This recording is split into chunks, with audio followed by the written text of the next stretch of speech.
Bonjour à tous, nous sommes le mardi 13 avril. Nous poursuivons ce temps pascal merveilleux avec cette amitié qui naît entre Nicodème et Jésus, une amitié qui sera fidèle de la part de Nicodème. Ce pharisien notable a été introduit dans cette amitié par une question, une interrogation, je dirais, décisive. Il vous faut naître d'en haut. Au Moyen-Âge, on était un petit peu sévère avec Nicodème parce qu'on pensait qu'il était trouillard, il était venu dans la nuit. On l'appelait Nigodème. Ce qui est important, c'est peut-être de considérer qu'il y a toujours une part de vérité dans ce regard que portaient les mystères du Moyen-Âge. Ça veut dire simplement que ce notable, ce tenant de la loi, avait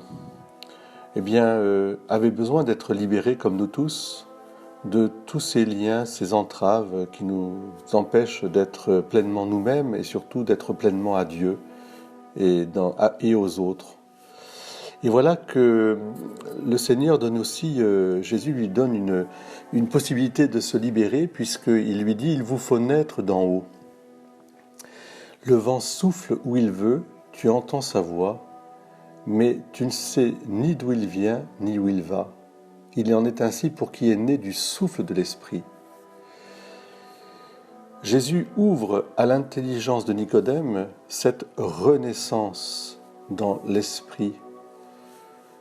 Il lui permet de comprendre que tout dans la sainte loi qui a été donnée depuis Moïse, mais qui fait écho à la loi divine, inscrite dans le cœur d'Adam et Ève et transmise à l'humanité entière, tout, absolument tout, est en rapport avec cette liberté des enfants de Dieu, liberté, c'est-à-dire un esprit, notre âme, notre cœur profond, soulevé par l'Esprit de Dieu, qui lui apprend à discerner la volonté de Dieu, à faire le bien et à éviter le mal, qui lui apprend aussi à adorer Dieu partout présent dans le service du prochain, c'est-à-dire le don de soi pour les autres.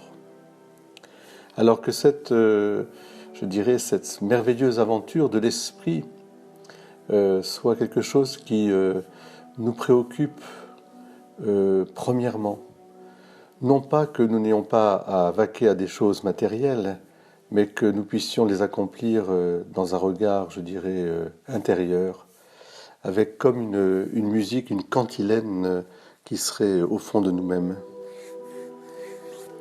Discerner, c'est aussi en premier lieu,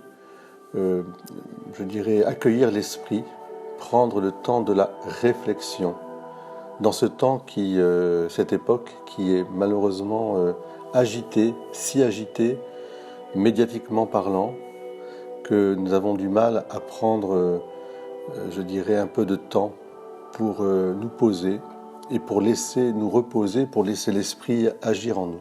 C'est ce que je vous invite à faire chaque matin. Essayez de prendre un peu de temps pour, reconnaître et discerner le souffle de l'esprit. Comme dit Jésus, pour qui est né du souffle de l'esprit ?